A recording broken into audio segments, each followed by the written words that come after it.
right, welcome back to the Gym Business Coach Podcast. I'm your host, Tim Lyons, joined in studio today by Randy Angston. What's up, man? Morning.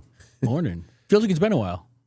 Well, you all were sick last week with the scuzz, so no holidays good. and Holidays, yep. Back, hey, you know what? We're in 2026, new year. We got a lot to talk about, guys. I'm just gonna start this podcast off with about 2 weeks ago. We lost a client and her husband that had been members for 16 years. We got an email late one evening, I think it was on a Friday, and it was real, vague in general, and, it was from one of our long-standing clients. To just kind of give you context, we've been open for 16 years. Mm-hmm. So this particular family's been with us since day one, and they've been through a lot. We've had our kids come through here, all kinds of stuff going on with this family. And they're just great folks. And, sometimes it's like the ones that you enjoy seeing in the gym all the time. It's kind of that staple. And we got an email, and it was kind of just like, hey, I'm looking to make a change for some personal reasons, real vague. And it was like, whatever. So Zach reached out to me right away. He's like, hey, Mrs. and Mr. Johnson, I'll just say, they're canceling. I was like, oh man, that's horrible. What did they say the reason was? And they said it was personal, it was a little vague. I was like, all right, well, listen, man, they've been with us 16 years. That's amazing. Like, that's so far past the average of our gym, of the industry in general. Just kind of give you guys context. We've been a training gym forever, right? Even since day one. This particular couple has always been on training, like some type of training program. So it's not like a $9 membership. Yeah. We're talking, everything was north of $300, and even sometimes $400 or $500 a month times two for 16 years. Huge client value. Great, contributor to the gym and the success of where we've been at, but they're canceling. And I said, this is what I told Zach. I said, listen, make it as easy as possible for them to cancel their membership. Don't even ask them to give you a notice of extra. Don't bill them one extra payment. They've told us it's Friday night. We bill on Sunday, so shut it off before that Sunday hits and just make it super smooth. Thank them for their time. Obviously, if you can meet with them in person next week, they get sessions next week, even though we're not charging them for them. Just let them come in and train with us and, and try to find out a little bit more, but don't try to keep them. Sure. Don't make them feel bad. Yep. Thank them. Say, we're going to miss you. The door's always open. And, it's funny because a couple years ago, even like 5 years ago, anytime we would lose a member, I would get mad. And in this situation, I'm just like, thank them. Mm-hmm. And in fact, I believe that you need to make it as easy as possible for people to cancel with you, no matter how long they've been with you, just as a general business practice. In this industry, gyms, we believe it's very personal. You see these clients multiple times a week. You learn about their life. They've gone to dinner with them, all this stuff. And if you go back and read the book, Built to Win, I talk about how I believe community is a fallacy and people are going to cancel when it's inconvenient for them or it doesn't work out for their lifestyle anymore. And we have to be okay with that. Yeah. We cannot be upset when somebody cancels their membership. We can be upset, but we can't portray that onto the individual. We don't need a reason why, honestly. Sure. The fact they said it was personal, even another reason not to pry, because it is personal. Sure. It has a pack. That's like anybody says that. And, I know everybody's listening. It's like, you try to keep your clients one extra month. They got to meet with you, and I get it. Every member matters. Every dollar matters. But at the end of the day, I think you're going to be much better off in the long run. Just, no problem. Let's get you canceled. I would love to hear why, if you can't, whatever. But at the end of the day, we can't fight our clients. We can't it's not personal. It's 100% business. What's going on? You got to look inward and say hey, where did we miss the boat with this particular client?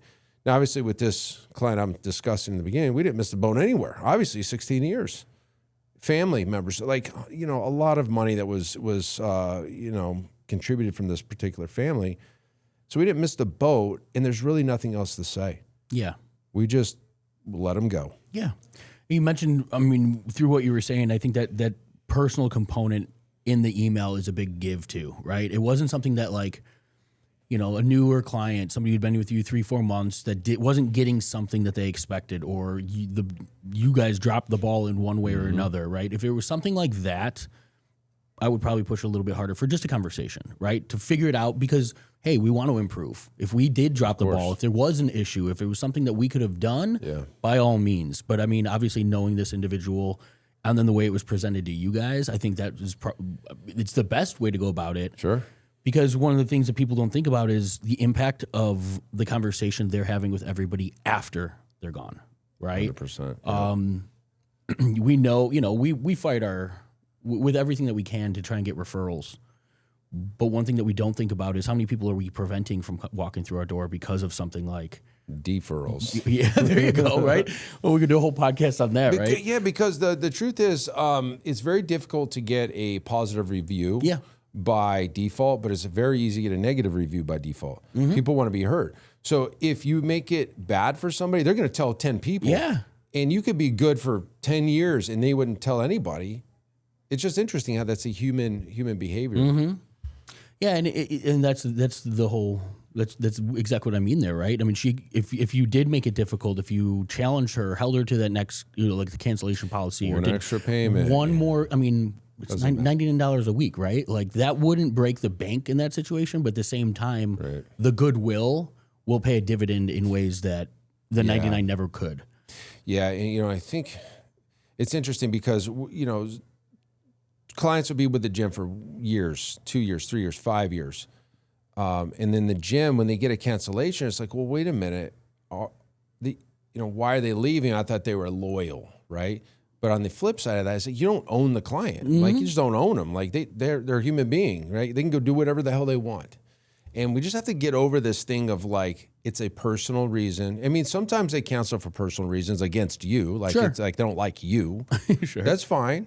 But 99% of the time, it's something they're going through in their life. A family member sick, they don't have the money, they lost their job, whatever it is, right? Yeah, we talk. I mean, fitness is one of the easiest things, first things to go, cancel. Right? Because it is assumed or it is felt like it's a luxury.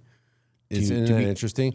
Well, people don't value their own health and well-being until they don't have it. Fair, very fair.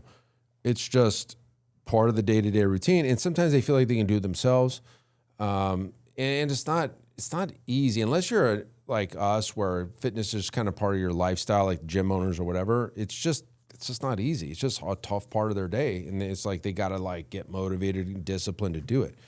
But going back to the whole cancellation thing, like every gym owner here has had cancellations that don't make sense.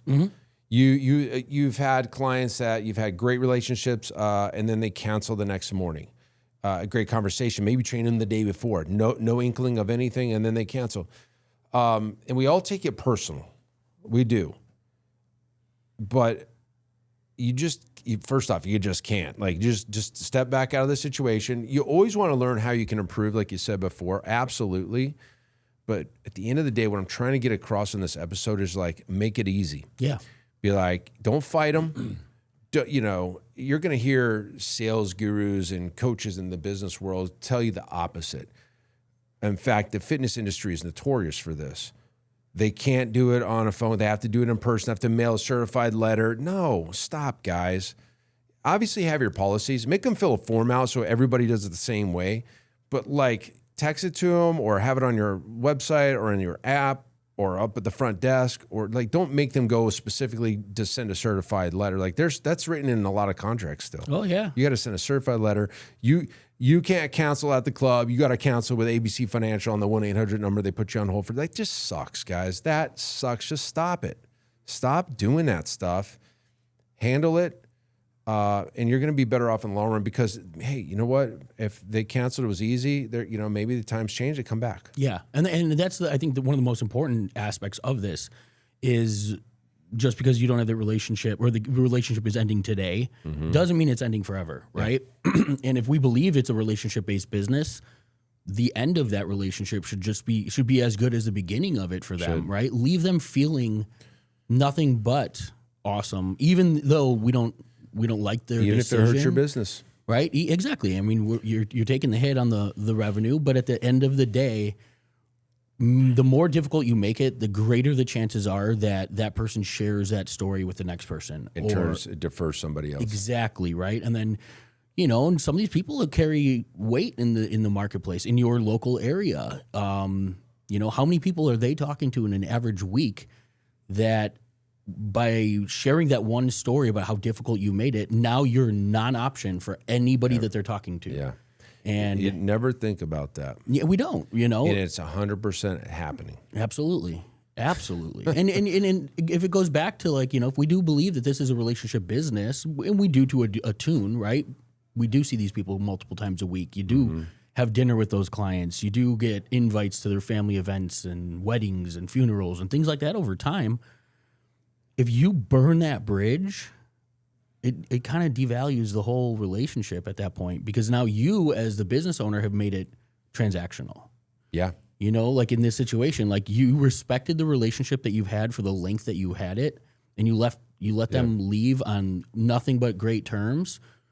The door's open. Yeah. But if you make them jump through hoops or just leave them with a bad taste in their mouth, you've burned that bridge. And now they're also looking back to, why did I spend so much time there? Yeah. What did regretted you know, it? Did they really care about me for that? They long? didn't care about me. There was just a business transaction to them as the business. I was just a number to them. All the stuff, all the events I went to, all the people I referred, none of that even mattered to them. And they hate, like, it's really bad. And so, like, guys, we just never think about this side of it. But I think, you know, I think it's important because this just happened to us. 16-year client, guys. That stings a little bit. Like, you know, and they're not, like, moving. They're still in town. I'm sure they're going to probably do something else. But it was just, you know, the time for them to do it. And it's like, thank them. Like, 16 years, 15 years, 5 years, 2 years. Yeah. Whatever.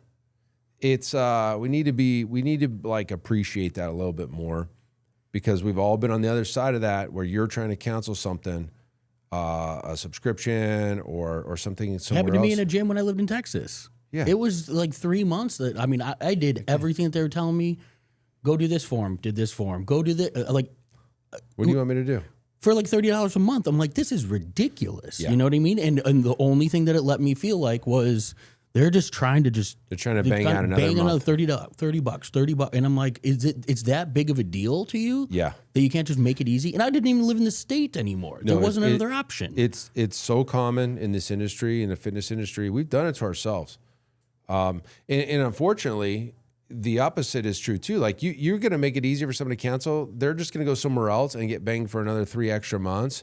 You don't get any benefit for that because you did the right thing. It's just interesting, right? It's pretty one-sided. One thing to think about too, though, is it also should, I mean, because like the troubleshooting, right? Like if somebody was leaving for X reason and you knew it, right? Now let's improve what we're doing. Let's make our services better.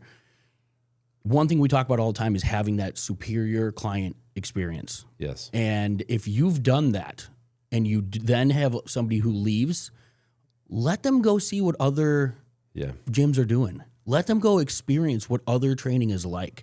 If you believe that your product is the best and you are bringing everything to the table, wouldn't it be easy to say that client is coming back? Yeah. It's only a matter of time. Yes. And again, it goes back to how you leave that client at that point. 100%. If you burn that bridge and they go somewhere else, maybe the training is subpar. Maybe the experience isn't what they had over there, but because you hurt the relationship on the way out, they're never coming back. Yeah. Again, never think about that because we always just take it so personal. Now, one last thing I'll kind of like say, we do need to find out the real reason they do leave. Like, don't not ask them. Sure. But don't make it difficult. One of the things that I've done in the past where somebody, like, I need to know what's going on, I'll just say, Mrs. Johnson, listen, do you mind have a conversation? I'm not going to try to keep you here. In fact, I've already canceled your membership. It's all done.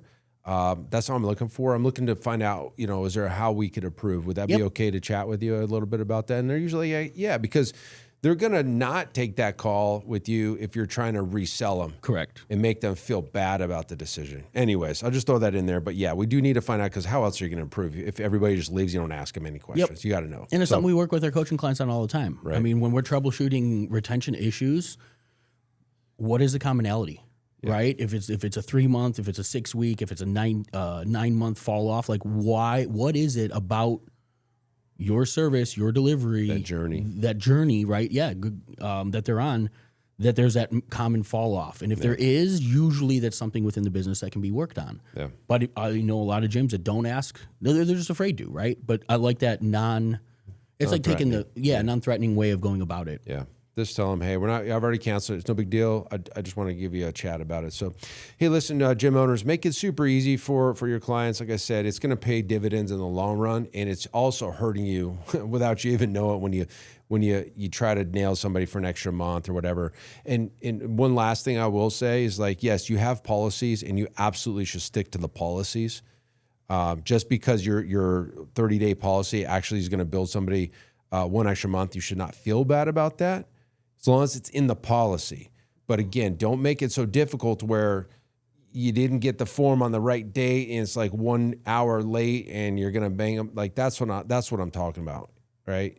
And don't like pressure somebody into staying, because it could leave a bad taste in their mouth. So make it super easy, like I said, and you know they may come back because like you said. Maybe the training, they're going to go down the streets horrible. They're like, you know what? That sucked. I'm coming back to you. Hopefully that helps you guys. Just have a great year. Guys, we have a workshop. I don't know if this is going to come out in the time, but like link will be in the show notes. Love to see you guys come on out here for the $1 Million Model Workshop and the Grow Summit coming up in June. All right, that's it for this episode. Until next time, guys, keep changing lives. See you on the next show. Bye. All right, thanks for listening to another episode of the Built to Grow podcast. If you want more help growing your business, join our free Facebook group, Profit Accelerator, helping training gyms grow to $30,000 a month and beyond. We'd love to see you there. Go check out the show notes for the link and keep building something great. And we'll see you in the next episode.